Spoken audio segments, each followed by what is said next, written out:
তাই তো আমি টোকাই শাওন বলি, হাতে হারিকেন পিছে বাঁশ, বাঙালি দুঃখ 12 মাস। মাননীয় সংসদ সদস্য টোকাই শাওন, আপনার সময় 3 মিনিট।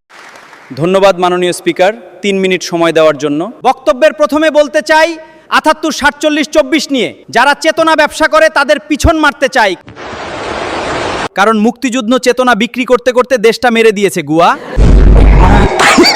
মাননীয় স্পিকার, এরা বলে দেশকে ভালোবাসে, অথচ মুক্তিযোদ্ধা বদলাতে মুক্তিযুদ্ধ ভাতা নিচ্ছে না। একটা বিশ্ববিদ্যালয় বানিয়েছে না, দেশের উন্নয়ন, খালি বসে বসে ভাতা নিচ্ছে। সাধারণ মাসে 10,000 টাকা করে ভাতা ধরি, তাহলে তারা এখন পর্যন্ত 66 লাখ টাকা নিছে, বিনিময়ে আমাদের কলা হাতে ধরিয়ে দিছে। মাননীয় স্পিকার, যারা বলে আমরা 6 মাসে কি করেছি, আপনাদের মাধ্যমে তাদেরকে জানিয়ে দিতে চাই 100 দিনের 600 খুন হয়েছে, এটা কি কম উন্নয়ন? মাননীয় স্পিকার, আমাদের উন্নয়নের ঠেলায় কানাডার সরকার আমাদের সন্ত্রাসী দল বলে তকমা দিয়েছে।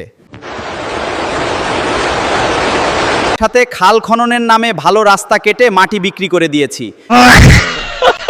আরও জানলে খুশি হবেন যে বিশ্বের 2 নম্বরে অবস্থান আমাদের দেশ ঋণ খেলাপিতে।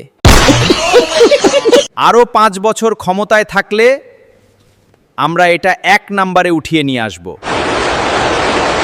বুঝতে পারছেন প্রিয় সংগ্রামী ভাই ও বোনেরা, দেশ উন্নয়নের ঠেলায় ভাসিয়ে দিয়েছি।